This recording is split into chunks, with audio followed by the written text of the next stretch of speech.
Welcome to Why Such a Fuss, an exciting new channel dedicated to help individuals and businesses to learn more about data protection in a way that is easy and engaging. I'm Christina from CVG Solutions, and I am a fully qualified data protection professional. I am passionate about educating, empowering, and enabling businesses to thrive. Remember to like and subscribe to this channel and help us to spread the word. Data protection is there for a reason. It protects you, your family, loved ones, customers, employees from coming to harm through the use of personal data. So make sure you click subscribe. Now, get ready to embark on a journey of growth and knowledge as we dive into the world of data protection. So I'm Christina from CVG Solutions, and I am a multi-award winning GDPR or data protection, whichever you prefer, professional. And I work primarily with small and medium-sized businesses. I really like to see them thrive, and so I tend to gravitate towards them. I have a hands-on, practical and proportionate approach to my clients, which is based on their size and complexity. And I also use proven methodologies and best practices that I have acquired during my 25 years careers working in some of the largest corporations on the planet. I help my clients by educating them on this big subject that is GDPR. There is still a lot of misconception and misunderstanding about it. And obviously education that empowers them to make informative decisions. As they say, knowledge is power. In turn, this enables them to operate with a high-performing culture which fuels their business growth. So it's all about educating, empowering, and enabling. Julie, do you want to introduce yourself? Yeah, of course. So I'm Julie from BU Consultancy and Coaching. And like Christina, I truly believe in empowering people. So I have a portfolio business where I have a HR consultancy, and that's providing ad hoc or regular support to customers, small, medium-sized businesses. But also I'm a confidence and leadership coach. So for me, again, it's really about that empowering, sharing the knowledge, talking things through, and looking for the right solution for the customer. I think that's the most important thing. And that's why I really enjoy these sessions where we've got that blend of HR and GDPR in the room. We've had a question coming through. What's your view on succession planning data and lists containing high potential employee details?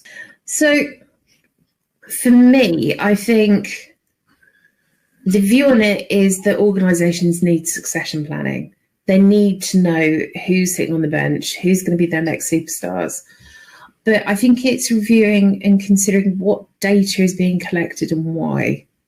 So if you're looking at an individual and you're considering their development points, so what training you're going to put in place, what support they need to get to the next point, I think that's good.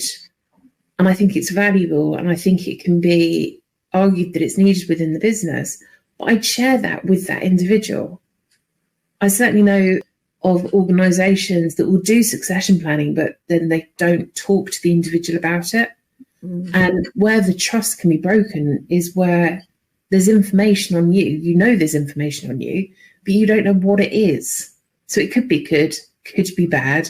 And I don't know about the rest of you, but that little voice in my head tends to then come along and go, well, it must be bad. It can't be good. So therefore I want to know about it and what if. And if that seed of doubt forms, then we start to have an issue. Yeah, absolutely. So I would say succession planning is really, really good, really vital for organisations. But thinking about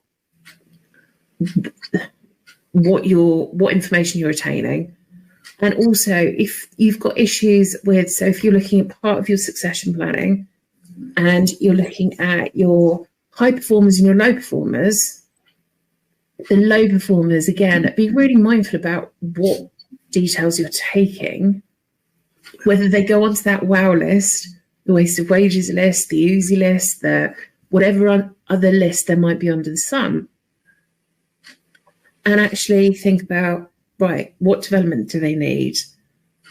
Are there timelines that we need to consider? But again, feed that back to the individual. Make sure you're giving them that chance. Because if it's seen as supportive, of course, that's a completely different mindset to you trying to get me out of the business. Christina, I don't know if you'd add anything to that.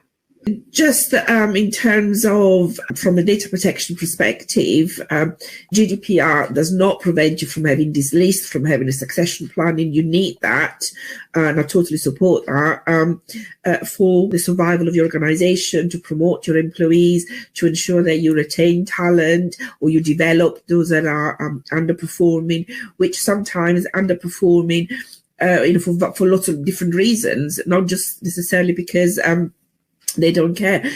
But what the regulation does, it does provide us with security measures. And so you could have those lists password protected, for example. You could put them in in an area that access is restricted just to those that need access to them.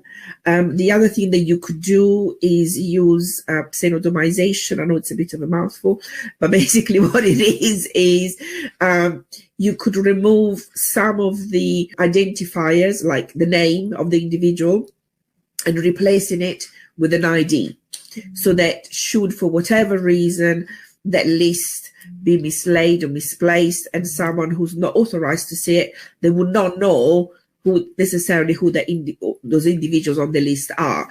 So I'm not saying, carry on doing the succession planning. Succession planning is important, is vital. I would also actually say, just be mindful and make sure that you have the security measures around it to protect the data. Definitely. As you were saying that, I was thinking about, I had a very long debate with an individual with regards to anonymizing all data, taking all the data out of the HR system, right, anonymizing it all, including any ID, right, and then making sure that you could keep it up to date. And it was fascinating because my argument was, of course, you wouldn't know who's left the business, who's joined the business. Yeah. If you really anonymise, can't even say the word now. Anonymization. I found them very difficult to say those words. But I think it's that you still got to be able to use the data. You've got to be mindful of what data you're collecting, but if you're collecting it, it's got to be for a purpose. So you still got to make it usable. Yeah, and I think yes. And if you are anonymizing the data, you're stripping it of all of the personal identifiers, so you're not going to know who's who.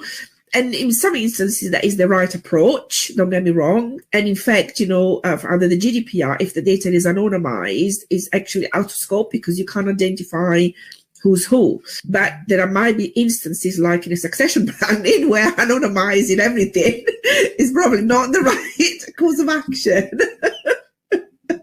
Anonymization might be a better approach.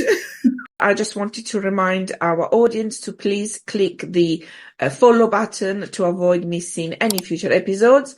If you would like to get in touch with me, I can be found on LinkedIn, Facebook, and Instagram. Just search for CVG Solutions. Alternatively, you can email me at info@cvgsolutions.co.uk.